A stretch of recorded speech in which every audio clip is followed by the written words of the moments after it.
그런즉 이제는 내가 사는 것이 아니요 오직 내 안에 그리스도께서 사는 것이다.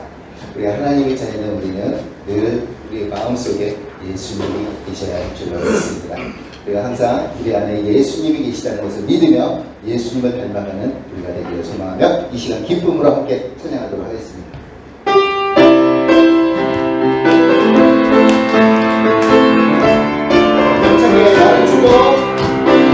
나는 죽고 주가 살고 나는 없고 주가 있으며 민감해서 하나님의 아름다운 나라에 나는 죽고 주가 살고 나는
붙잡아 주실 줄로 믿습니다.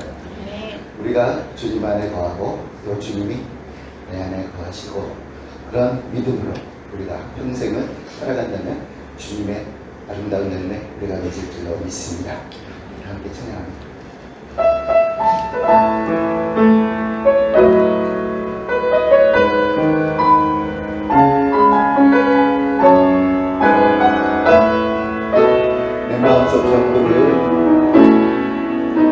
내 마음속 전부를 당신은 주님 나 당신께 숨길 것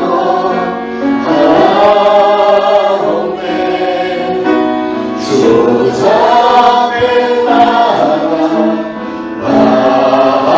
나아가니 모든 근심과 슬픔 사라지네 내 마음속 전부를 내 마음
다시 한번 서로 사랑합니다 고백할 때 다시 한번 이렇게 하나님께서 나를 사랑하신 것처럼 나도 집사님을 사랑합니다.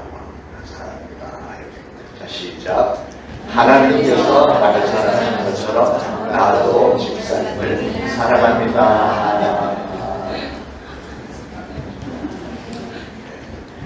자, 오늘 지존하신 주님 이름 앞에 찬양합니다.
심령이 가난한 자는 복이 있나니 천국이 그들의 것이며 애통하는 자는 복이 있나니 그들이 위로를 받을 것이며 온유한 자는 복이 있나니 그들이 땅을 기업으로 받을 것이며 의에 줄이고 목마른 자는 복이 있나니 그들이 배부를 것이며 긍휼히 여기는 자는 복이 있나니 그들이 긍휼히 여김을 받을 것이며 마음이 청결한 자는 복이 있나니 그들이 하나님을 볼 것이며 화평하게 하는 자는 복이 있나니 그들이 하나님의 아들이라 일컬음을 받을 것이며 의를 위하여 박해를 받은 자는 복이 있나니 천국이 그들의 것임이라. 나로 말미암아 너희를 욕하고 박해하고 거짓으로 너희를 거슬러 모든 악한 말을 할 때에는 너에게 복이 있나니 기뻐하고 즐거워하라. 하늘에서 너희의 상이 큼이라. 너희 전에 있던 선지자들도 이와 같이 박해하였느니라. 아멘. 우리 시간 다 각자 하나님 앞에 참회의 기도 올리겠습니다. 기도합니다. 하나님 아버지 은혜를 감사합니다. 오늘도 거룩한 주일을 저희들에게 허락하셔서 저희가 하나님의 존전에 나와 하나님의 이름을 부르며 하나님을 찬양하며 말씀을 듣고 기도하는 이런 소중한 시간을 저희들에게 주셔서 감사합니다. 오늘도 나와 싸우니 은혜 베풀어 주시고 하늘문을 활짝 여시고 성령을 물붓듯이 모시고 우리 한 사람 한 사람 하나님께서 영접하여 주시고 위로하여 주시고 사랑하시고 축복하여 주시기를 원합니다. 이 시간 참회의 시간에 불초종이 스스로를 돌아볼 때 하나님 앞에 송구스러움을 아뢰입니다. 하나님, 저희들은 아무리 노력을 해도 하나님의 의에 도달할 수 없는 연약한 자임을 고백을 합니다. 그러기에 이 시간 참회의 시간에 다시 한번 예수 그리스도의 보혈의 공로를 힘입어서 예수 그리스도 이름으로 회개합니다. 하나님, 저희들의 연약함을 불쌍히 여기시고 저희를 긍휼히 여겨주시고 우리 한 사람 한 사람 아버지 하나님, 그럼에도 불구하고 하나님을 사랑하고 충성을 다짐하는 사랑하는 성도들 굽어 살피시고 저희들의 예배를 기쁘게 흠양하시며 예배를 통해서 저희 사랑하는 모든 성도들에게 기쁨과 소망과 능력이 회복되는 놀라운 축복의 시간 만들어 주옵소서. 예수 그리스도의 이름으로 간절히 기도합니다. 아멘. 다 같이 사도신경으로 신앙 고백 드리겠습니다. 전능하사 천지를 만드신 하나님 아버지를 내가 믿사오며 그 외아들 우리 주 예수 그리스도를 믿사오니 이는 성령으로 잉태하사 동정녀 마리아에게 나시고 본디오 빌라도에게 고난을 받으사 십자가에 못 박혀 죽으시고 장사한 지 사흘 만에 죽은 자 가운데서 다시 살아나시며 하늘에 오르사 전능하신 하나님 우편에 앉아 계시다가 저리로서 산 자와 죽은 자를 심판하러 오시리라. 성령을 믿사오며 거룩한 공회와 성도가 서로 교통하는 것과 죄를 사하여 주시는 것과 몸이 다시 사는 것과 영원히 사는 것을 믿사옵나이다. 아멘. 모두 착석하시고 함께 기도하시겠습니다. 우리에게 좋은 것을 주시기를 기뻐하시는 하나님 아버지, 지난 한 주간도 은혜 가운데서 지켜주셨다가 거룩한 주일을 맞아 하나님 앞에 나와 예배드리게 하심을 진심으로 감사드립니다. 이 어둠과 혼란의 때에 예수 그리스도를 믿는 마음이 평안을 찾게 하심에 감사드립니다. 마지막 때가 가까이 다가오고 있다는 경고의 말씀을 의심하며 주신 사명 외면하고 살아온 것을 회개하오니 용서하여 주시옵소서. 온전한 믿음으로 주님을 헌신하지 못하고 세상에 얽매인 저희를 용서하시고 부끄럽고 교만한 모습을 고백하오니 기뻐하는 믿음과 헌신의 삶을 살 수 있게 도와주셔서 풍성한 열매를 맺게 하시옵소서. 믿음 없이는 하나님을 기쁘시게 하지 못하니 하나님께 나가는 자는 반드시 그가 계시는 것과 또한 그가 자기를 찾는 자들에게는 상 주시는 이심을 믿어야 한다는 말씀을 기억하며 모든 시험과 역경까지도 이기는 신앙인이 되게 하시옵소서. 저희를 말씀으로 새롭게 살아가게 비전을 주시며 푸른 초장으로 인도하시는 목사님께 더 큰 사명을 감당하게 하시며 건강 주시고 열린 마음으로 목사님의 말씀이 우리 마음에 들어와 좋은 열매를 맺게 하시옵소서. 예배에 참석하지 못한 성도들에게도 예배로 성공할 수 있는 마음을 주시고 사명을 갖게 감동을 주시옵소서. 얼마 안 남은 담에색 만남을 위하여 준비하시는 목사님과 성도님들에게도 능력이 넘치게 도와주시옵소서. 또한 항상 애쓰시는 세 분 전도사님들께도 건강과 넘치는 성령의 충만을 주시옵소서. 하루하루 성장하는 유치부, 초등부 아이들, 말씀에 귀 기르는 중고등부, 행동으로 실천하는 청년부 성도들에게 넘치는 은혜와 하나님이 함께 동행하심을 인정하게 하시옵소서. 오늘 예배를 위하여 준비하신 성가대에도 감사드리며 우리를 구원하신 예수님의 이름으로 기도드립니다. 아멘.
귀한 찬양 감사합니다. 참 좋으신 주님. 오늘따라 이 찬양을 하는데 저도 감동이 굉장히 은혜가 많이 되고 여러분의 표정을 보니까 찬양 중에 은혜를 많이 받으신 걸 제가 뚜렷하게 봤습니다.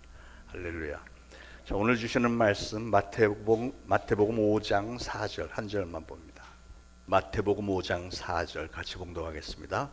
애통하는 자는 복이 있나니 그들이 위로를 받을 것이며. 아멘. 아멘. 오늘은 예수님의 산상수훈 중에 두 번째 애통하는 자의 복에 대해서 말씀을 나누려고 합니다. 애통하는 자의 복. 애통한다는 말을 사전에서 찾아보니까 슬퍼하며 가슴 아파서 한탄하며 울부짖는다, 그런 뜻입니다. 분명히 좋은 뜻은 아닌데 놀랍게도 오늘 성경 본문에는 애통하는 자는 복이 있다 이렇게 말씀을 합니다. 왜냐하면 애통하는 자는 위로를 받을 것이기 때문이래요. 우리가 살면서 때때로 당면하게 되는 슬픔이라고 하는 것은 그 누구도 원치 않는 것이지만 세상의 현실은 그 누구도 이 슬픔을 겪게 되는 것을 피할 길이 없다는 것입니다. 그러나 참 감사하게도 예수님은 애통하는 자에게 주시는 복에 대해서 약속을 주셨습니다. 애통하는 자는 복이 있나니 그들이 위로를 받을 것이며. 여러분, 요즘에 수많은 나라의 폭우로 인한 사상자들이 많이 생겨나면서 고통스러워하는 사람들이 많고 그들은 물론 비를 굉장히 싫어하겠지만 뜨거운 사막을 걷고 있는 사람들은 비를 오히려 감사하게 여길 것입니다. 절망적인 상황에 빠져서 눈물로 부르짖어 기도하다가 기적적으로 구조를 받아본 사람은 하나님이 진정한 구원주이시며 위로자이시라고 하는 사실을 알 것입니다. 여러분, 오늘날 우리가 살고 있는 이 세상은 마귀가 최후의 발악을 하고 있기 때문에 매일매일 순간순간마다 수많은 사건 사고와 질병과 죽음과 부패와 실망과 슬픔이 사방에 도사리고 있는 것입니다. 그러나 그런 가운데서도 우리가 소망을 놓지 말아야 하는 이유는 예수님께서 우리에게 아주 소중한 약속을 주셨기 때문인데, 그것은 바로 예수님은 애통하는 자에게 위로를 약속하셨기 때문에 그렇습니다. 오래전에 별들의 고향이라는 책으로 유명한 작가 최인호 씨가 그 당시 우리나라 사회 문제 등에 대한 견해를 피력한 신문 칼럼과 에세이 32편을 한데 엮어서 수필집을 만들었는데, 사랑아 나는 통곡한다, 그런 제목의 수필집이었습니다. 그 수필집 서문에 이런 글이 있는데 감동이 와서 여러분에게 소개합니다. 나는 통곡하며 살고 싶다. 나는 대충대충, 생활도 대충대충, 만남도 대충대충, 일도 대충대충, 그렇게 살고 싶지 않다. 나는 모든 일에 통곡하는 그런 열정을 지니고 살고 싶다. 나는 내 여자를 내 평생에 통곡하면서 사랑하고 싶다. 어찌 사랑뿐이겠는가? 나는 친구도 통곡하면서 사귀고 싶다. 꽃 한 송이를 보아도 통곡하여 보고 싶다. 내 아들, 딸들의 통곡하는 아버지이고 싶다. 하나님도 통곡하며 믿고 싶다. 여러분 어떻게 생각하십니까? 영혼이 진정 살아있는 사람이라면 인간과 생명체들과 자연환경과 사물에 대한 깊은 애정과 정열과 감격이 있는 삶을 살아야 그게 진정 살아있는 사람 아닐까요? 통곡을 해본 적도 없고 눈물이 메말라 버린 사람을 가리켜 어찌 그 사람이 살아있는 사람이라고 말할 수 있겠습니까? 여러분, 눈물이 없는 사람들은 왜 눈물이 없을까요? 사람들이나 세상에 대해 관심도 없고 삶에 대한 꿈이나 의지나 애정이나 감동과 열정, 정열이 없기 때문에 눈물이 없는 것 아닐까요? 비인간적이라는 말이 무슨 뜻이죠? 비인간적이라는 것은 결국은 사람이 눈물도 없고 감격도 없고 감동도 없다는 말이잖아요. 그래서 그렇게 눈물도 없고 감동도 없고 남을 긍휼히 여길 줄도 모르고 아무런 죄책감도 없이 악을 행하는 사람들을 보고 흔히 뭐라고 하죠? 당신은 인간도 아니야, 이런 얘기 하잖아요. 근데 여러분 오늘 말씀해 보니까 한 걸음 더 나가서 눈물이 없으면 그 다음에 뭐가 없냐면 위로도 없대요. 위로가. 요즘 사람들을 가리켜 IQ는 높은데 EQ, 감성지수가 너무 한심하다는 얘기를 많이 합니다. 어떤 대상이나 사건들에 대한 인간적인 반응이 많이 메말라 있습니다. 아무리 슬픈 일을 보아도 같이 울고 싶은 마음이 없는 것 같아요. 북한 어린이들이 정말 비참하게 뼈만 앙상하게 남아서 다 죽어가는 모습을 보면서도 한쪽에서는 세상에 어떻게 제대로 어떻게 해요 하면서 눈물이 글썽해지는 사람이 있는가 하면, 어떤 사람은 전혀 무표정한 그 얼굴로 저런 걸 빤히 쳐다보면서도 전혀 관심 없는 사람들 있잖아요. 짐승이라면 그럴 수 있다고 해도 사람이라면 그런 처참한 모습을 보면서 마음 아파해야 이게 정상이지, 사람이 돼갖고 어떻게 이렇게 무감각할 수 있습니까? 어린아이들이 그렇게도 악랄하게 인간 이하의 취급을 받으면서 생존의 위협 속에서 하루하루를 버티면서 살고 있는 모습을 보면 왜 최소한 그들을 불쌍히 여기고 애통히 여기는 마음이 없습니까? 오늘날 사람들의 눈에서 눈물이 말라버린 것 같습니다. 그것은 그만큼 사람됨에서부터 멀어졌다는 증거죠. 사람들의 영혼이 오늘날 정말 점점 더 비인간적으로 타락해가는 것 같습니다. 여러분, 슬픈 사건 앞에서 슬퍼하면서 애통할 줄 알아야 그게 진정한 인간 아니겠습니까? 애통할 줄 안다는 것은 사람이 정상적인 지성과 감성과 의지가 있다는 뜻입니다. 지정의가 없는 사람은, 특히 감정이 메말라버린 사람에게는 애통함이 있을 수가 없겠죠. 죽음의 문턱에서 의식을 잃어버린 남편을 위해서 정성을 다해서 병간호를 하고 있는 부인이 여보 여보 부르면서 막 얼굴을 비비고 손을 만지고 별별 짓을 다 하는데도 아무런 반응이 없다? 그러면 그 부인의 마음이 얼마나 애가 탈까요? 그런데 어느 날 이 부인이 생기가 돌면서 막 하는 말이, 제가 얼굴을 비비면서 여보 여보 했더니 눈에서 눈물이 한 줄기 흘러내리는 걸 봤어요. 막 이런데 그 표정을 보면 막 너무 신이 난 거예요. 한 가닥 기쁨과 소망이 솟아오르죠. 왜 그렇죠? 그것은 눈물 한 방울이 떨어지는 걸 보니까 이 사람에게 아직 애통하는 마음이 남아있다는 사실을 알게 되었다, 그 말이잖아요. 자기가 간곡하게 외쳐 부르는 소리에 눈물 한 방울 딱 흘린 것 때문에 저희가 내 목소리를 듣나 봐요, 알아듣는가 봐요 하면서 기뻐하지 않느냐 말이에요. 그 한 방울의 눈물이 그 남편에게 아직도 애통하는 마음이 남아있다는 증거가 되고, 그것은 바로 그에게 감성이 살아있다는 증거이고, 그럴 때 사랑하는 가족들의 마음을 크게 위로해 주지 않습니까? 여러분, 의식이 없는 식물 인간은 웃지도 않고 울지도 않습니다. 그래서 살아있는 인간이라고 부르기가 어려운 거예요. 어떤 상황에서도 웃거나 울지 않는 사람을 과연 살아있다 이렇게 말할 수 있겠습니까? 애통하는 자를 한번 생각을 해봅니다. 애통하는 자, 어떤 사람이 울죠? 어떤 사람이 애통하죠? 그것은 자기 자신을 사랑하는 사람이 애통할 수 있는 것입니다. 내가 누구인가 하는 질문을 스스로 던져보면서 자기의 존재를 소중하게 생각하는 사람이 울 수 있는 겁니다.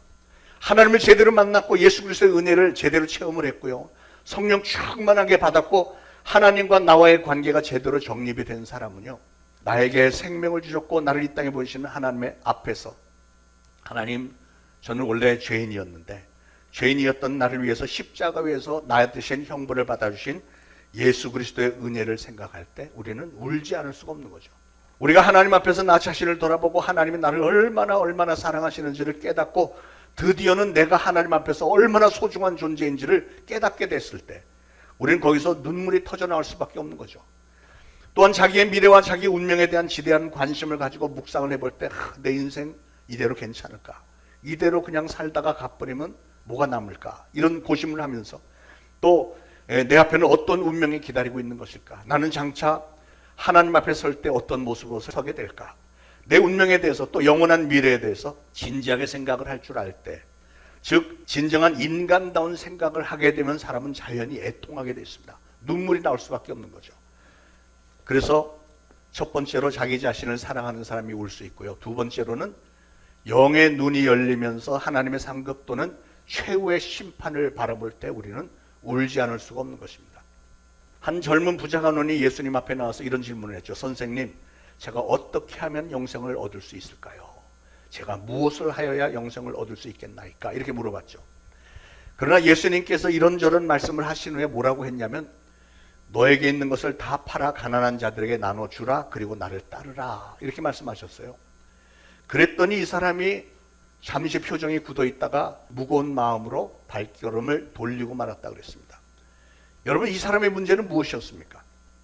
이 사람의 문제는, 이 사람의 마음속에는 영생에 대한 호기심은 있었고 사모하는 마음도 있었지만, 그러나 가난한 사람들을 위해서 애통하고자 하는 마음도 없었고, 영생과 하늘나라의 영광을 위해서는 그 어떠한 희생도 마다하지 않아야 된다고 하는 애통함이 없었던 겁니다. 예수님의 앞에 나왔다가 그대로 돌아가는 그 젊은 관원의 모습을 한번 생각을 해보십시오. 얼마나 안타까운 모습입니까? 예수님도 얼마나 안타까웠으면 하신 말씀이 뭐였죠? 부자가 하늘나라에 들어가는 것은 낙타가 바늘기로 나가는 것보다 더 어렵다, 그 말씀 하셨잖아요. 그러니까 부자는 애통함이 있기가 쉽지 않고, 그래서 애통함이 없는 사람은 하나님도 그 사람을 위로해 줄 수 없다는 뜻이에요. 그렇죠? 부자가 하늘나라에 들어가는 것은 낙타가 바늘기로 나가는 것보다 더 어렵다. 바리새인과 세리가 하나님 앞에 나서 기도를 했습니다. 바리새인은 자기는 종교적으로 도덕적으로 저 세리와는 비교할 수 없는 의인이다라고 자부를 했습니다. 그러나 그는 교만했고요. 눈물이 없었습니다. 그 반면에 세리는 성전 저 뒤에서 그냥 고개 푹 숙이고 무릎을 꿇고 감히 하늘을 쳐다보지 못하고 그냥 푹 떨군 채 하나님 저는 죄인입니다 하면서 그저 통곡만 했습니다. 그랬더니 오히려 그 세리는 위로를 받았고 의롭다함을 얻었지만 바리새인에 대해서는 하나님은 아무런 관심도 없었습니다. 사랑하는 여러분, 애통하는 마음, 그것은 축복인 줄로 믿으시기 바랍니다. 애통하는 마음 그 자체가 축복이에요. 그걸 가능케 하시는 것은 성령의 역사인 줄로 믿으시기 바랍니다. 저도 돌아보니까 은혜를 받고 나서는 제가 얼마나 많이 울었는지 몰라요. 날마다 울었습니다. 근데 사실 그 이전에는 저는 눈물이라는 걸 몰랐던 사람이에요. 저희 아버님이 수시로 저희한테 하신 말씀이 남자는 절대 울어서는 안 된다. 남자가 울어야 될 경우가 있는데 나라가 망했을 때, 부모가 돌아가셨을 때 그거 빼놓고는 절대로 울면 안 된다. 그래서 절대로 안 울고 살았었는데 하나님을 제대로 만나고 성령을 받고 나니까 울보가 돼버렸어요. 얼마나 제가 마음이 강팍했었는데 그러나 성령을 받고 나니까 이 마음이 유들유들해져서 눈물이 펑펑 쏟아지는 거예요. 여러분, 성령을 다른 말로 위로자, 돕는 자, 보혜사 이렇게 부르죠. 성령님은 우리 안 늘 동행하십니다. 성령님은 특히 우리가 슬픔에 빠져 있을 때, 우리가 애통할 때 가장 좋은 것을 예비해서 우리에게 주시는 분이십니다. 설령 우리가 절망적인 상황에 빠져 있을지라도 여러분이 애통하면서 하나님께 간절히 매달리면 성령님은 반드시 여러분에게 하늘의 귀한 이슬과 땅의 기름진 것들로 풍성하게 채워주시는 줄로 믿으시기 바랍니다. 사랑하는 여러분, 저는 여러분들에게 눈물이 좀 더 많아지면 좋겠습니다. 우리 초대신앙교회 울보들이 많아지기를 예수 그리스도로 축원을 드립니다. 네.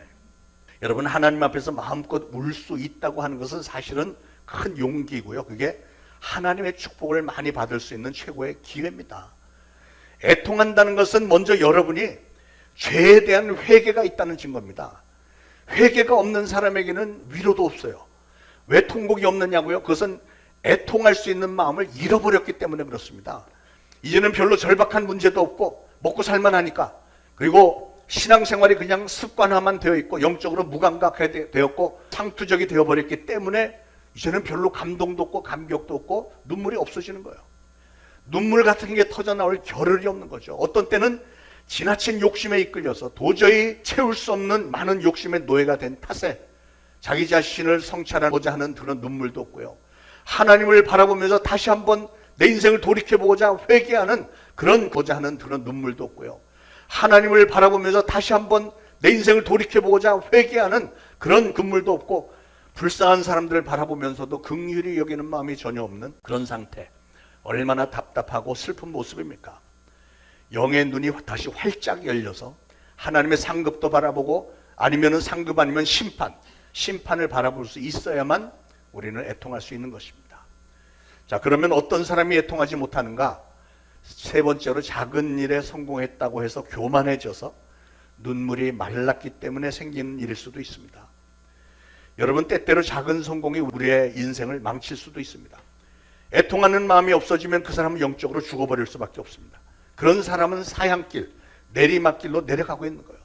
그래서 속히 나 자신, 자아가 깨어지기 전에는, 통곡하는 눈물이 쏟아지기 전에는 그 사람은 아무리 오랜 세월을 예수를 믿었다고 해도, 아무리 오랜 세월을 교회를 다녔다고 해도, 그리고 오늘 여러분에게도 만약에 애통하는 마음이 없다면 그게 다 내리막길이라고 하는 표적 증거들입니다. 여러분, 반드시 애통하는 심령이 되어야만 우리는 영적으로 새롭게 거듭날 수 있습니다. 자기는 애통하지 않으면서 남을 원망만 하는 사람은 진정한 회개를 할 수 없습니다. 회개가 되질 않는 거예요. 진심으로 애통함이 있어야만 진정으로 회개가 있을 수 있는 법이고, 그런 사람이 그 죄에 대한 용서를 받을 수 있고 하나님의 위로를 받을 수 있다고 하는 사실이에요. 자, 그런데 애통한다는 말은 그러면 어느 정도 애통하는 걸 얘기를 하는 걸까요? 애통한다는 것은 아주 강한 슬픔의 표현입니다. 예를 들면 사랑하는 사람이 죽었을 때 막 가슴을 찢어가면서 우는 그런 모습을 가리키는 말이에요. 창세기 37장에 야곱은 자기가 가장 사랑하는 아들 요셉이 짐승에게 찢겨 죽었다고 생각을 하죠. 33절에 이하에 이렇게 돼 있어요. 이는 내 아들 요셉의 옷이라 악한 짐승이 그를 잡아먹었도다. 요셉이 분명히 찢겼도다 하고 자기 옷을 찢고 굵은 배로 허리를 묶고 오랫동안 그 아들을 위해서 애통하니 그의 모든 자녀가 위로하되 그가 그 위로를 받지 아니하여 이르되 내가 슬퍼하며 스올로 내려가, 그러니까 지옥으로 내려가 아들에게로 가리라 하면서 그의 아버지가 그를 위하여 울었더라. 그러니까 그렇게 통곡을 했던 그 심정, 그런 게 바로 애통하는 마음이에요. 사랑하는 아들이 죽었을 때 어찌할 바를 몰라서 절규하는, 이게 애통하는 마음입니다. 다윗이 자기에게 반역을 했던 아들 압살롬이 처참하게 죽었다는 소식을 들었을 때도 그랬죠. 사무엘하 18장 33절에 그 아들이 죽었다는 그 소식을 듣고 다윗이 이렇게 고백해요. 내 아들 압살롬아, 내 아들 압살롬아, 차라리 내가 너를 대신하여 죽었더라면 압살롬 내 아들아, 내 아들아, 내 아들아 하였더라 그랬어요. 그런 게 바로 애통하는 마음입니다. 사랑하는 여러분, 사람은 애통할 때 겸손해집니다. 그렇게 겸손하게 될 때 사람은 진실을 향해서 마음을 열게 돼 있고요. 그럴 때 하나님을 만날 수 있게 되는 법이지, 교만한 사람은 하나님을 만날 수 없습니다. 오스트리아 수도 비엔나에 임페리얼 뮤지엄이라는 박물관이 있는데 거기에 소장된 그림 한 폭에 담겨있는 유명한 일화가 있습니다. 주 390년에 데살로니카에서 로마의 통제를 반대하는 운동이 일어났었는데 그때 로마의 군사들이 데살로니카 사람들을 1500명이나 무참하게 학살을 해버렸습니다. 그 후에 로마의 황제 테오도시우스가 밀라노를 방문했다가 밀라노 성당에 주일날 예배를 드리려고 이렇게 했더니 암브로스라고 하는 유명한 교부가 그 문 앞에 딱 가로막고 황제 앞에 서서 못 들어갑니다. 그러니까 황제가 왜 못 들어가는데? 당신은 죄인이기 때문에 못 들어옵니다. 그랬더니 황제가 아니 다윗도 죄인이었는데? 그랬더니 암브로스 주교가 유명한 대답을 하죠. 당신은 다윗을 모방하시기를 원하십니까? 그러면 다윗처럼 회개하셔야죠. 다윗은 회개했습니다. 그러나 당신은 회개하지 않았기 때문에 못 들어갑니다. 그래서 암브로스 감독은 이 테오도시우스 황제를 8개월 동안 성전에 못 들어가게 금했습니다. 기가 막힌 사건이죠. 바로 그 장면을 그린 그림인데 그 그림 한번 보시고 가실게요. 이겁니다. 저기 이렇게 서 있는 저 높아 보이는 사람이 암브로스 감독이고요. 그 앞에가 황제가 고개를 숙여 있는데 사정사정을 하지만 결국 못 들어갔죠. 여러분, 회개하지 않는 교만한 사람은 애통하지 않고, 애통하지 않는 사람은 하나님의 집에 들어갈 수가 없고 하나님의 위로를 받을 수 없다는 거예요. 사랑하는 여러분, 여러분도 여러분 자신을 위해서 수시로 울 수 있기를 바랍니다.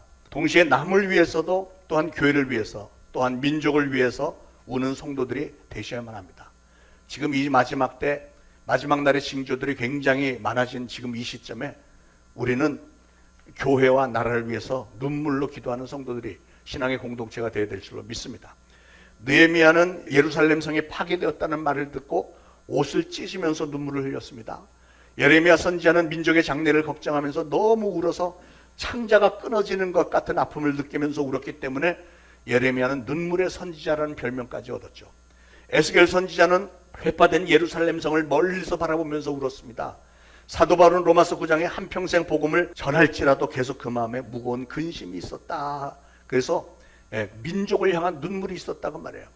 오늘날 우리도 민족을 향한, 우리나라를 향한 눈물의 기도가 있어야 됩니다. 오늘 이상하게도 교회와 정치는 세퍼레이션, 분리되었다 해갖고 교회는 정치에 대해서 언급을 못하게 하는데 사실은 그렇지 않습니다. 교회 역사 속에서 나라가 엉망이 될 때 선지자들을 또 부르짖었고 백성들도 부르짖어 기도하면서 나라를 위해서 통곡하면서 기도했습니다.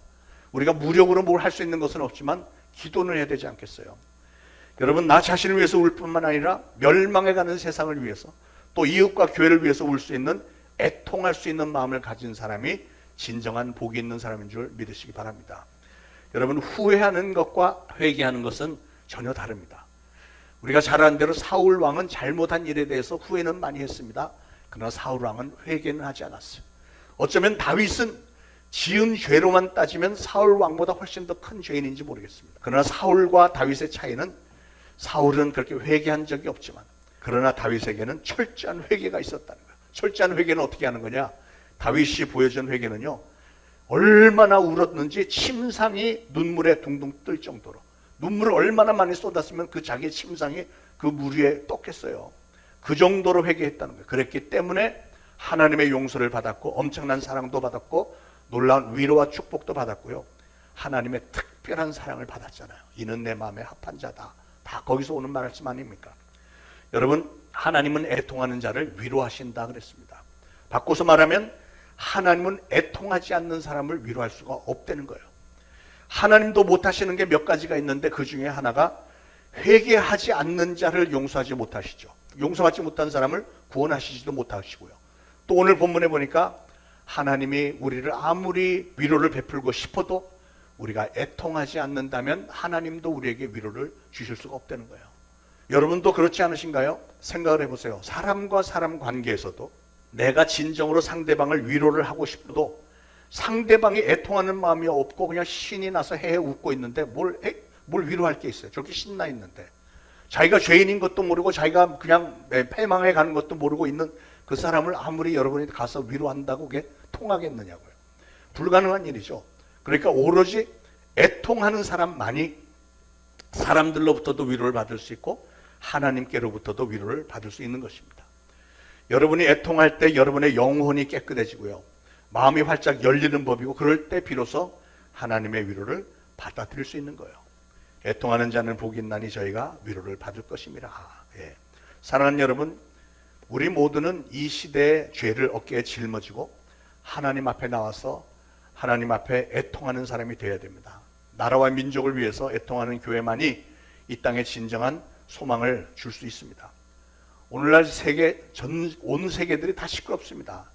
나라들마다 정치인들, 우리나라도 예외는 아닌데 정말 부패하고 썩어 빠진 정치인들에게서 우리가 무엇을 기대할 수 있겠습니까? 여러분, 오늘 우리나라의 문제는 부패한 정치인들이 아닙니다. 이기적인 기업인들이 아닙니다. 진짜 문제는 뭐냐면 우리 믿는 그리스도인들이 애통하지 않는 게 문제라는 거예요. 믿는다고 하는 사람들이 하나님을 그렇게 중요하게 생각하지 않는 게 이게 문제라는 겁니다. 회개의 눈물이 마른 게 문제입니다. 우리가 하나님 앞에 너무 뻔뻔스러워졌다는 게 이게 문제입니다. 그래서 하나님께서 주시려고 하는 많은 위로의 축복들을 우리는 다 놓치고 있는 거예요. 소망이라고 하는 것은 이 시대의 죄를 나의 죄처럼 생각을 하고 십자가 밑에 나와서, 성도들이, 저와 여러분이 십자가 밑에 나와서 예수님처럼 또 사도 바울처럼 눈물을 쏟으면서 통곡하며 회개하는 하나님의 자녀들이 모인 신앙의 공동체, 교회에서만 소망을 찾아볼 수 있는 줄 믿으시기 바랍니다. 그래서 오늘 주님이 다시 말씀하십니다. 애통하는 자는 복이 있다. 그 말씀에 담겨있는 뜻은 애통하는 자는 복이 있다. 나라를 위해서 애통해라. 민족을 위해서 애통해라. 예수 안 믿는 내 가족들과 내 이웃을 위해서 애통하라. 그러면 내가 너를 위로하리라. 반드시 너의 애통함이 헛되지 않도록 해주겠다. 오늘 주님이 주시는 약속의 말씀입니다. 사랑하는 여러분, 오늘 이 말씀을 마음속에 잘 새기시고 이제 이후로 여러분 한 분 한 분이 우리 민족의 죄를 조금씩 다 같이 짊어지고 예수 안 믿는 이웃들을 위해서 또 여러분의 가정과 가족들과 우리 교회와 우리 나라를 위해서 앞으로 많이 애통하시면서 간절히 기도에 전념하시기를 축원을 드립니다. 기도하겠습니다. 하나님, 오늘 주신 말씀 감사합니다. 애통하는 자는 복이 있나니 그들이 위로를 받을 것이며, 저희들도 앞으로 정말 애통하면서 통곡하면서 살겠습니다. 모든 일에 통곡하는 열정을 지니고 살겠습니다. 저희를 통곡하면서 하나님을 사랑했습니다. 하나님이 나를 사랑하신 것처럼 저희도 이 신앙의 공동체 안에서 한 사람 한 사람 모두를 사랑하겠습니다. 이제 이후로 저희도 우리 민족의 죄를 조금씩 다 짊어지고 예수 안 믿는 이웃의 영혼을 위해서, 그리고 우리의 가정과 교회와 우리 나라를 위해서 앞으로 많이 애통하면서 간절히 기도에 전념하기를 다짐하며 예수 그리스도의 이름으로 기도합니다. 아멘. 자, 준비하신 예물 바치시면서 찬송가 190장 부릅니다.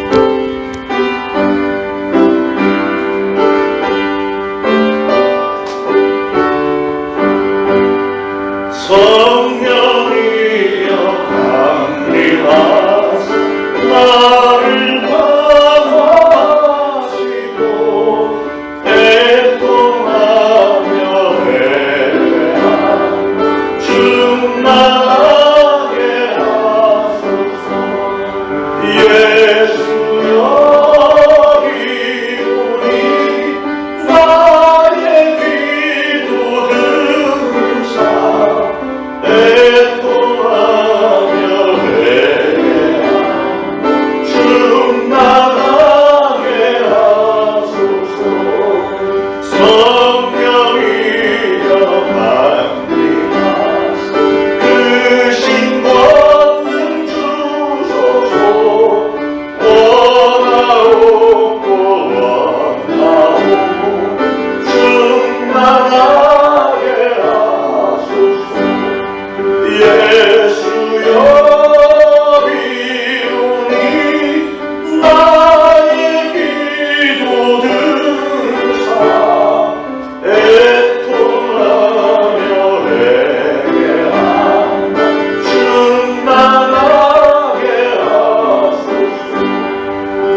하나님의 은혜를 참으로 감사를 드립니다. 저희들에게 생명을 주시고 건강도 주시고 가정과 교회와 나라를 주시고 정말 매일매일 순간순간마다 저희와 동행하시고 힘 주시고 능력 주시며 인도하여 주심을 감사합니다.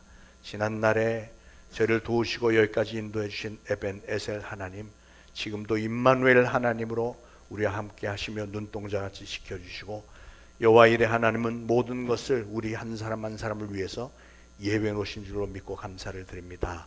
오늘도 예물 바칩니다. 우리 하나님께서 좋게 여기시고 바쳐진 예물이 주님의 몸된 교회 세워나가는 일에 조금도 어려움 없도록 풍성하게 만들어 주시고 바친 모든 손길들 하나님께서 좋게 여기심으로 30배, 60배, 100배 이상의 축복이 있게 하시고 저를 평생에 하나님의 은혜와 축복 가운데 풍요로움을 누리며 많이 베푸는 손길들 될 수 있도록 성령님께서 강력하게 역사하여 주옵소서.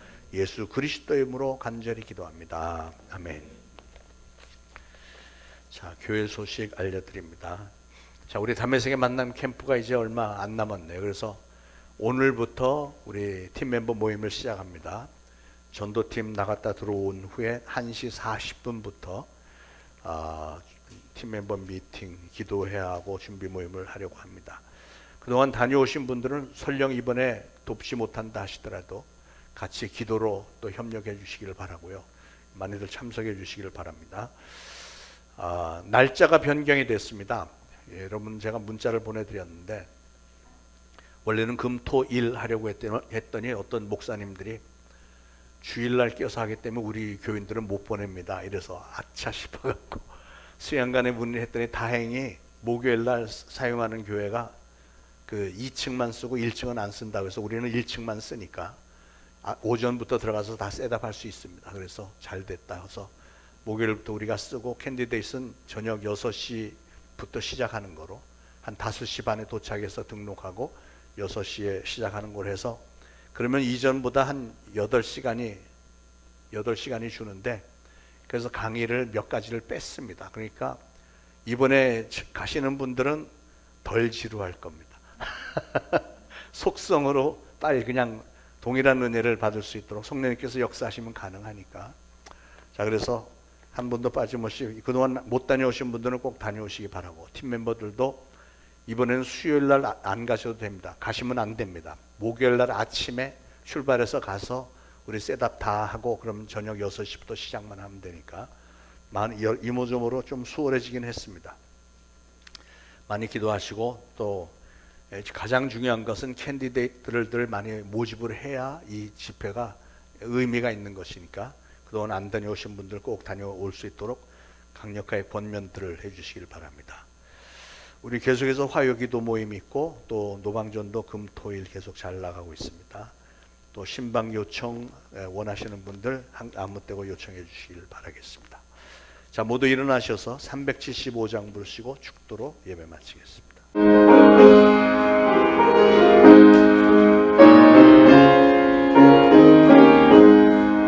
나는 갈길 모르니 주여 인도하소서. 어디 가야 좋을지 나를 인도하소서. 어디 가야 좋을지 나를 인도하소서. 아무것도 모르니 아무것도 모르니 나를 가르치소서. 어찌해야 좋을지 나를 가르치소서. 어찌해야 좋을지 나를 가르치소서. 아이같이 어리니 나를 도와주소서. 힘도 없고 약하니 나를 도와주소서. 힘도 없고 약하니 나를 도와주소서. 마음심이 슬프니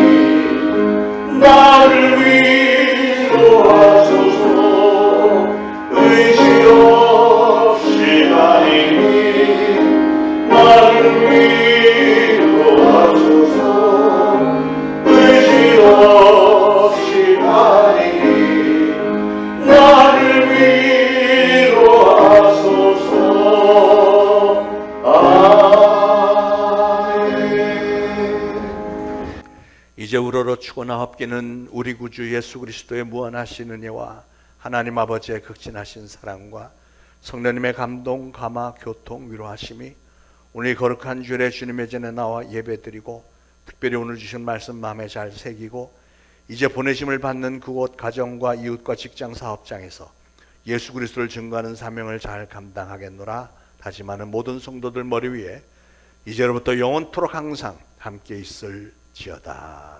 아멘.